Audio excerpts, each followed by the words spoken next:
You asked what style we teach. That question misses the point.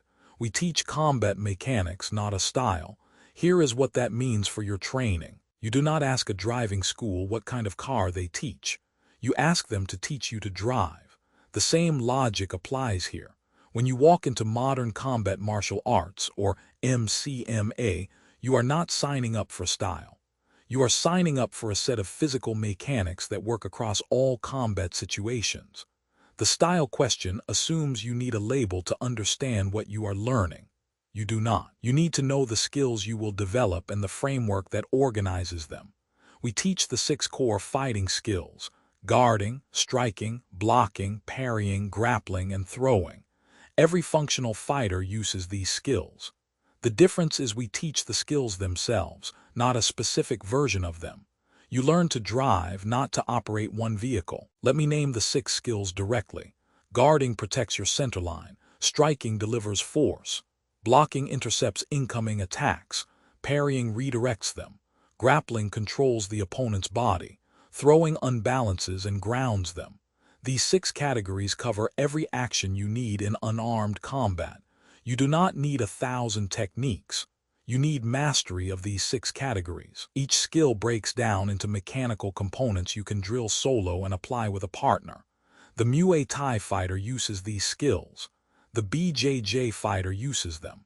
The boxer uses them. The difference is they learn them through a style filter. You learn them as raw mechanics. That gives you adaptability.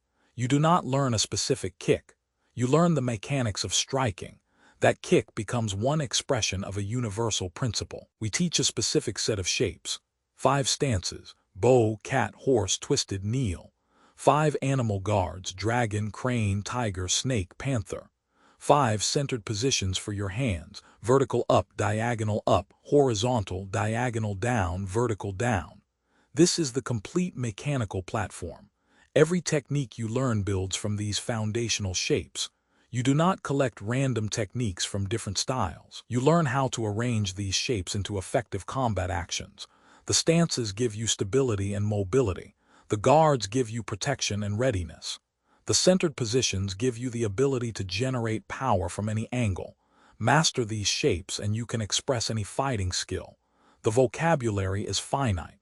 The applications are infinite. You learn the alphabet, then you write sentences. You progress through 3 clear stages.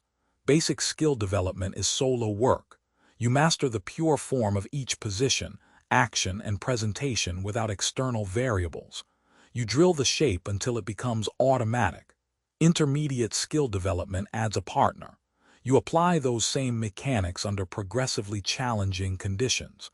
You learn to adjust your shape based on what the opponent does. Advanced skill development orchestrates all 6 fighting skills through conditioned response protocols.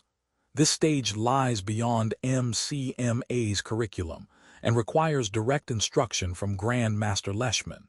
Each stage builds on the previous one. You do not skip ahead. You master the foundation before you add complexity. This structure prevents confusion and builds real competence. Most systems teach you a list of techniques.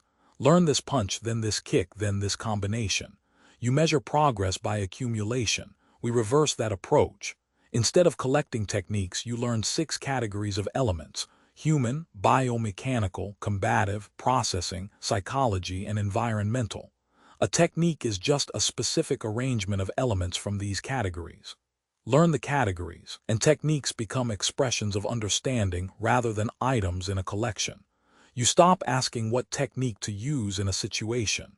You start asking which elements apply. This shift changes how you train. You drill the categories until you can recognize and apply them in real time. The technique becomes secondary to the understanding that produces it. Combat knowledge scales from 1 to 100. Mechanics occupy 10. The positions, actions, and presentations you learn at MCM are finite. You can master them. There is always refinement, but you do not chase endless new techniques. Concepts occupy the remaining 90. The elemental framework is where the depth lies.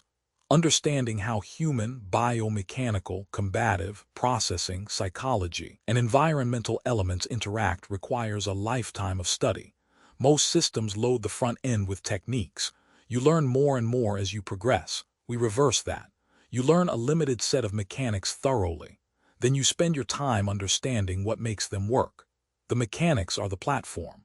The concepts are the destination. You are not constantly chasing new techniques. You are deepening your understanding of the techniques you already have. People see our stances and animal guards and ask if we teach Kung Fu. Here is the honest answer. Grandmaster Leishman trained in what he calls temple Kung Fu during his early years. He absorbed certain mechanical forms from that training. When he developed the system, he started from what he knew. Some shapes carried over. That is where the involvement ends. He did not conduct historical research to preserve tradition. He did not catalog techniques for posterity. He looked at the mechanical forms and asked what made them work. He kept what functioned and discarded the rest. The result is a combat system that shares some vocabulary with classical styles, but operates on a completely different framework. You are not learning Kung Fu. You are learning combat mechanics that happen to use similar shapes. The shapes serve function, not tradition. Stop asking what style you learn. Start asking what skills you develop. Master the mechanics, then spend your time understanding what makes them work.